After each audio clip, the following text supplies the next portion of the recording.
Hello, in this video we're going to be exploring some hamstring eccentrics using hip flexion. So for this exercise you'll need a bench, a box, a chair, something firm that you can push your heel down into. I'm also using some mobility sticks just to help keep my balance. You don't have to have these. Mop handles, broom handles, countertops, other chairs. You can use whatever you have around and that's totally fine. So we're going to take our leg and just place it on top of your object. Ideally, you want it to be at a height where when you place your leg there, you're able to extend your back a little bit. Now, if I'm too high, right, my leg is too high and I just don't have the flexibility to do that, what'll happen is you'll kind of feel like you're dumping into this low back or into this back or standing leg. So see if you can choose a height that will allow you to actually extend and tilt the pelvis forward, because that will be an integral part to getting your hamstring to lengthen under load, which is what we're doing, which is what an eccentric is. So we're going to place our leg there. We're going to keep just a slight knee bend here. I don't want you to walk out the leg quite yet. We're going to pull the toes back. If that feels like too much, you can just keep the ankle relaxed for now. So our motion is going to be moving into a hip hinge. And what we're going to try to do here is actually tilt the pelvis forward. So if you take your hands on your hip points, you're going to actually try to kind of turn them forward. And it'll feel like you're sticking your butt out a little bit, your tailbone out, and you'll also feel your low back muscles start to engage, and that's what we want here. So we're going to start by just getting into our stretch or into our position. We're going to take a nice big breath in.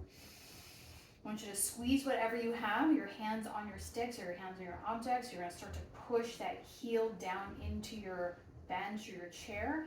And now we're going to very slowly start to fold over that leg. You're only going to go as far as you can maintain this anterior tilt with the pelvis. So again, if I start to feel like I'm doing this, I'm probably going a little bit too far and I may consider lowering the starting height for my leg.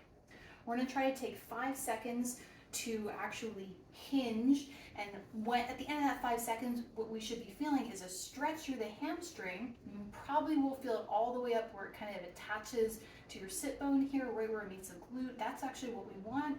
And we'll also feel some contraction because we're actually actively contracting by pushing our foot down into our object. So let's try a few reps here. Take a nice big breath in.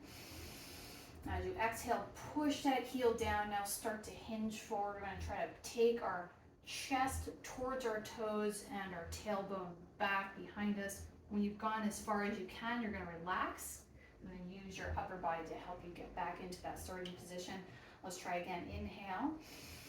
Exhale, push down and hinge. 5, 4, 3, 2, 1. Relax. Reset.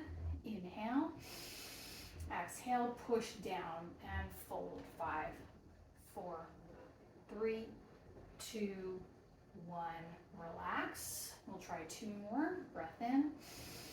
Exhale, push and hold. 5, 4, 3, 2, 1. Relax. Come on back up. And last one. Breath in.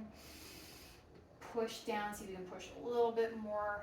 5, 4, 3, 2, 1. Slowly relax and come on back up. Now, to progress this, we would perhaps add load to our upper body, perhaps change positions. But when you're first starting out, if this is new to you, I want you to use a little bit less intensity. Wait a day or two, see how you feel. We're not really aiming for soreness. You might be sore, just the nature of it being new to you, but that's not going to be our primary goal, is to make your hamstrings sore. We're trying to increase its capacity to lengthen under load, which is really important when you're going up hills or climbing or running really fast or just running for a really long time or really just walking. Kind of anything we do with our hamstrings is going to be pretty darn good. This exercise is going to be pretty darn good for them. So start with a little bit of lower load, and over time just progressively increase the load under which those hamstrings are lengthening.